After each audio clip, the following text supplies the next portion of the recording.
ಮಾಧ್ಯಮ ಮತ್ತು ಪತ್ರಿಕೆಗಳಲ್ಲಿ ಸಮಸ್ಯೆ ಪ್ರಕಟವಾಗುವ ಮುಂಚೆ ಕ್ರಮ ತೆಗೆದುಕೊಳ್ಳುವಂತೆ ತಾಲೂಕು ದಂಡಾಧಿಕಾರಿ ಮಮತಾ ಅಧಿಕಾರಿಗಳಿಗೆ ಖಡಕ್ ಆದೇಶ ನೀಡಿದ್ದಾರೆ. ಚಿಕ್ಕನಾಯಕನಹಳ್ಳಿ ತಾಲೂಕಿನ ಆಡಳಿತ ಭಾಗದಲ್ಲಿ ಸುದ್ದಿಗೋಷ್ಠಿ ಕರೆದು ಮಾತನಾಡಿದ ಅವರು, ತಾಲೂಕಿನಲ್ಲಿ ನಾಯಿ ಕಡಿತ ಹೆಚ್ಚಾಗಿದ್ದು ಮಕ್ಕಳ ಆರೋಗ್ಯದಲ್ಲಿ ನಿಗಾ ವಹಿಸಬೇಕು ಎಂದು ಶಿಕ್ಷಣಾಧಿಕಾರಿಗಳಿಗೆ ತಿಳಿಸಿದರು. ಬೇಸಿಗೆ ಕಾಲ ಹತ್ತಿರ ಬರುತ್ತಿದ್ದು ನೀರಿನ ಸಮಸ್ಯೆ ಹಾಗೂ ಆರೋಗ್ಯ ಸಮಸ್ಯೆ ಮತ್ತು ಅರಣ್ಯ ಇಲಾಖೆಗಳಿಗೆ ಎಚ್ಚರಿಕೆ ವಹಿಸುವಂತೆ ಆದೇಶ ನೀಡಿದರು. ತಾಲೂಕಿನಲ್ಲಿ ಬೇಸಿಗೆ ಜಾತ್ರೆಗಳು, ಮುಜರಾಯಿ ಇಲಾಖೆ, ದೇವಸ್ಥಾನಗಳು ಹಾಗೂ ಇತರೆ ದೇವಸ್ಥಾನಗಳ ಜಾತ್ರೆಗಳು ನಡೆದ ಸಂದರ್ಭದಲ್ಲಿ ಯಾವುದೇ ಅವಘಡ ನಡೆಯದಂತೆ ಎಚ್ಚರಿಕೆ ವಹಿಸಬೇಕು. ಪ್ರಸಾದ ವಿನಿಯೋಗ ಸಂದರ್ಭದಲ್ಲಿ ಸ್ವಚ್ಛತೆ ಮತ್ತು ಸ್ವಚ್ಛತಾ ಆರೋಗ್ಯದ ದೃಷ್ಟಿಯಿಂದ ಮುಂಜಾಗ್ರತೆ ವಹಿಸಬೇಕೆಂದು ತಾಲೂಕು ಪಂಚಾಯಿತಿ ಅಧಿಕಾರಿಗಳಿಗೆ ಮತ್ತು ಗ್ರಾಮ ಪಂಚಾಯಿತಿ ಅಧಿಕಾರಿಗಳಿಗೆ ಆದೇಶ ನೀಡಲಾಯಿತು. ಈ ಸಂದರ್ಭದಲ್ಲಿ ಪೊಲೀಸ್ ಇಲಾಖೆ, ಆರೋಗ್ಯ ಇಲಾಖೆ, ಅರಣ್ಯ ಇಲಾಖೆ ಅಧಿಕಾರಿಗಳು, ಪುರಸಭಾ ಅಧಿಕಾರಿಗಳು ಭಾಗವಹಿಸಿದ್ರು.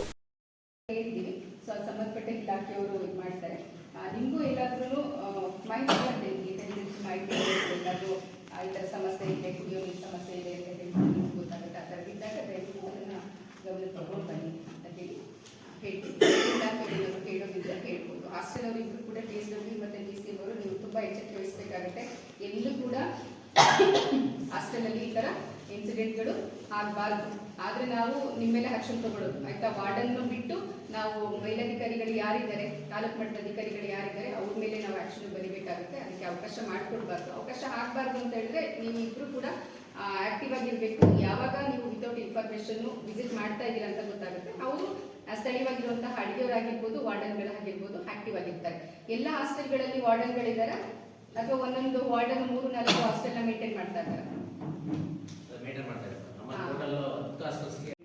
ಮಾಹಿತಿ ಕೊಡಿ, ಮೀಡಿಯಾದಲ್ಲಿ ಬರಬಾರ್ದು ಅಂತಲ್ಲ, ಮೀಡಿಯಾಕ್ಕಿಂತ ಮುಂಚಿತವಾಗಿ ನಮ್ಮ ಅಧಿಕಾರಿಗಳು ಆಕ್ಟಿವ್ ಆಗಿದ್ದಾರೆ, ಜನರಿಗೆ ಹತ್ತಿರವಾಗಿದ್ದಾರೆ, ಜನರಿಗೆ ಸ್ಪಂದಿಸ್ತಿದ್ದಾರೆ ಅನ್ನೋದು ನಮ್ಮ ಆಡಳಿತದಿಂದ ಒಂದು ಮೆಸೇಜ್ ಹೋಗಬೇಕು ಅನ್ನೋದು ಹೇಳ್ತಾರೆ ಅಷ್ಟೇ.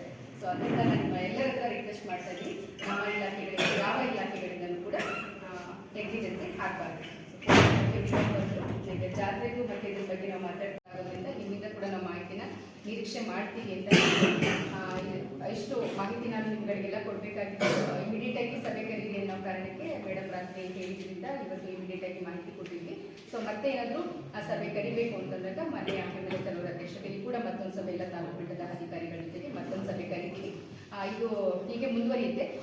ಇವ್ರ ಜೊತೆಗೆ ಎಲ್ಲ PDOಗಳು ಮತ್ತು ಆಶಾ ಕಾರ್ಯಕರ್ತರು ಸಭೆ ಮತ್ತೊಂದು ಸಭೆ ಕರೆದು ನೀವು ನನಗೆ ತಂದು ಕೊಡಬೇಕಾಗುತ್ತೆ. ಆ ಸಭೆಗೆ ನಾನು ಕೂಡ ಭಾಗವಹಿಸ್ತೀನಿ ಅಂತ ಹೇಳ್ತಾ, ಸೊ ಯಾರು ಕೂಡ ನಿಮ್ಮ ಇಲಾಖೆಗೆ ಸಂಬಂಧಪಟ್ಟಿದ್ದು ಏನು ಜವಾಬ್ದಾರಿಗಳು ಇದೆ ಆ ಜವಾಬ್ದಾರಿಗಳ ಬಗ್ಗೆ ಯಾರು ಕೂಡ ನೆಗ್ಲಿಜೆನ್ಸಿ ಮಾಡಬೇಡಿ ಅಂತ ನಮ್ಮೆಲ್ಲರೂ ಕೂಡ ಹೇಳ್ತಾ ಇದ್ದೀನಿ.